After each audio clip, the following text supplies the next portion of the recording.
ನಮಸ್ಕಾರ ಫ್ರೆಂಡ್ಸ್, ಇವತ್ತಿನ ವಿಡಿಯೋದಲ್ಲಿ ನಮ್ಮ ಉತ್ತರ ಕರ್ನಾಟಕ ಸ್ಟೈಲಲ್ಲಿ ಕಲಸಿದ ಅವಲಕ್ಕಿ ಯಾವ ರೀತಿ ಮಾಡೋದಂತ ನೋಡೋಣ. ತುಂಬಾ ರುಚಿಯಾಗಿರುತ್ತೆ ಫ್ರೆಂಡ್ಸ್. ನೀವು ಸಂಜೆ ಸ್ನ್ಯಾಕ್ಸ್ಗಾಗಲಿ ಬೆಳಗಿನ ತಿಂಡಿಗಾಗಲಿ ಇದನ್ನು ಮಾಡ್ಕೋಬೋದು. ಮಕ್ಕಳು ಕೂಡ ತುಂಬಾ ಇಷ್ಟಪಟ್ಟು ತಿಂತಾರೆ. ನೀವು ಒಂದು ಬಾರಿ ಟ್ರೈ ಮಾಡಿ ನೋಡಿ. ಇನ್ನೂ ಯಾರು ನಮ್ಮ ಚಾನಲನ್ನು ಸಬ್ಸ್ಕ್ರೈಬ್ ಆಗಿಲ್ವೋ ಸಬ್ಸ್ಕ್ರೈಬ್ ಆಗಿ ಈ ವಿಡಿಯೋನ ಪೂರ್ತಿಯಾಗಿ ನೋಡಿ ಫ್ರೆಂಡ್ಸ್. ಈಗ ಯಾವ ರೀತಿ ಮಾಡೋದಂತ ನೋಡೋಣ ಬನ್ನಿ. ನೋಡಿ, ನಾನಿಲ್ಲಿ ಒಂದು ದೊಡ್ಡ ಬೌಲನ್ನು ಇಟ್ಕೊಂಡಿದ್ದೀನಿ. ಅದರಲ್ಲಿ ನಾನಿಲ್ಲಿ ಪೇಪರ್ ಅವಲಕ್ಕಿಯನ್ನು ಹಾಕ್ತಾಯಿದ್ದೀನಿ. ಈ ರೀತಿ ಅವಲಕ್ಕಿಯಲ್ಲಿ ಮಾತ್ರ ಈ ರೀತಿ ಕಲಸಿದ ಅವಲಕ್ಕಿ ಮಾಡೋಕ್ಕೆ ಬರುತ್ತೆ ಫ್ರೆಂಡ್ಸ್. ಈಗ ಪೇಪರ್ ಅವಲಕ್ಕಿಯನ್ನು ಹಾಕ್ಕೊಂಡಾದ್ಮೇಲೆ ಇದಕ್ಕೆ ಒಂದು ಸಣ್ಣ ಈರುಳ್ಳಿಯನ್ನು ಕಟ್ ಮಾಡಿ ಹಾಕ್ಕೊಂಡಿದ್ದೀನಿ. ಮತ್ತು ಒಂದು ಸಣ್ಣ ಸೌತೆಕಾಯನ್ನು ತುರಿದ್ಬಿಟ್ಟು ಹಾಕ್ಕೊಂಡಿದ್ದೀನಿ. ಖಾರಕ್ಕೆ ತಕ್ಕಷ್ಟು ಖಾರದ ಪುಡಿಯನ್ನು ಹಾಕ್ಕೊಂಡಿದ್ದೀನಿ. ಮತ್ತು ಒಂದು ಸ್ವಲ್ಪ ಸಕ್ಕರೆಯನ್ನು ಹಾಕ್ಕೊಂಡಿದ್ದೀನಿ. ಮತ್ತು ರುಚಿಗೆ ತಕ್ಕಷ್ಟು ಉಪ್ಪನ್ನು ಹಾಕಿದ್ದೀನಿ. ಒಂದು 1/4 ಟೇಬಲ್ ಸ್ಪೂನಷ್ಟು ಅರಿಶಿಣವನ್ನು ಹಾಕಿದ್ದೀನಿ ಫ್ರೆಂಡ್ಸ್. ಇಷ್ಟನ್ನು ಹಾಕ್ಕೊಂಡ್ಮೇಲೆ ಒಂದು ಬಾರಿ ಚೆನ್ನಾಗಿ ಇದನ್ನು ಕಲಿಸ್ಕೋಬೇಕು.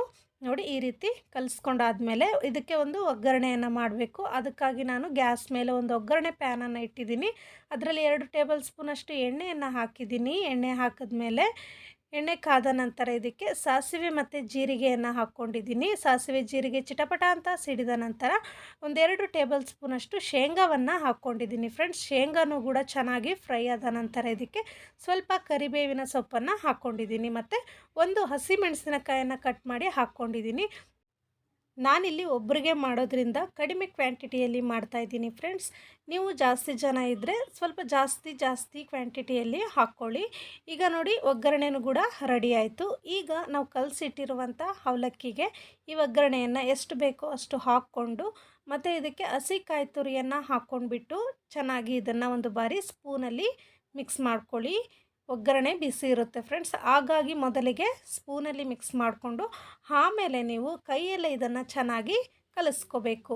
ಈ ರೀತಿ ಕಲಿಸ್ಕೊಂಡ್ಬಿಟ್ರೆ ಸೂಪರ್ ಟೇಸ್ಟಿಯಾಗಿರುವಂಥ ಕಲಸಿದ ಅವಲಕ್ಕಿ ರೆಡಿ ಆಯಿತು ಫ್ರೆಂಡ್ಸ್. ತುಂಬಾ ರುಚಿಯಾಗಿರುತ್ತೆ. ನಿಮ್ಮ ಮನೇಲೂ ಕೂಡ ತುಂಬಾ ಇಷ್ಟಪಟ್ಟು ತಿಂತಾರೆ. ಒಂದು ಬಾರಿ ಮಾಡಿ ನೋಡಿ. ನೋಡಿದ್ರಲ್ವಾ, ಈ ವಿಡಿಯೋ ನಿಮಗೆ ಇಷ್ಟ ಆಗಿದೆ ಅಂದ್ಕೊಂಡಿದ್ದೀನಿ. ಇಷ್ಟ ಆಗಿದ್ದರೆ ಪ್ಲೀಸ್ ಲೈಕ್ ಮಾಡಿ, ಕಾಮೆಂಟ್ ಮಾಡಿ, ಶೇರ್ ಮಾಡಿ. ನಮ್ಮ ಚಾನಲನ್ನು ಸಬ್ಸ್ಕ್ರೈಬ್ ಆಗಿ ಪಕ್ಕದಲ್ಲಿರುವಂಥ ಬೆಲ್ ಬಟನನ್ನು ಪ್ರೆಸ್ ಮಾಡಿ ಆಲ್ ಅನ್ನೋ ಆಪ್ಷನನ್ನು ಒತ್ತಿದ್ರೆ ನಾನು ಮಾಡುವಂಥ ವಿಡಿಯೋ ನೋಟಿಫಿಕೇಷನ್ ಮೊದಲು ನಿಮಗೆ ಬರುತ್ತೆ. ಇನ್ನೊಂದು ಇಂಟ್ರೆಸ್ಟ್ ಆಗಿರುವಂಥ ವಿಡಿಯೋದೊಂದಿಗೆ ಬರುತ್ತೇನೆ. Keep watching. Thank you. Bye bye.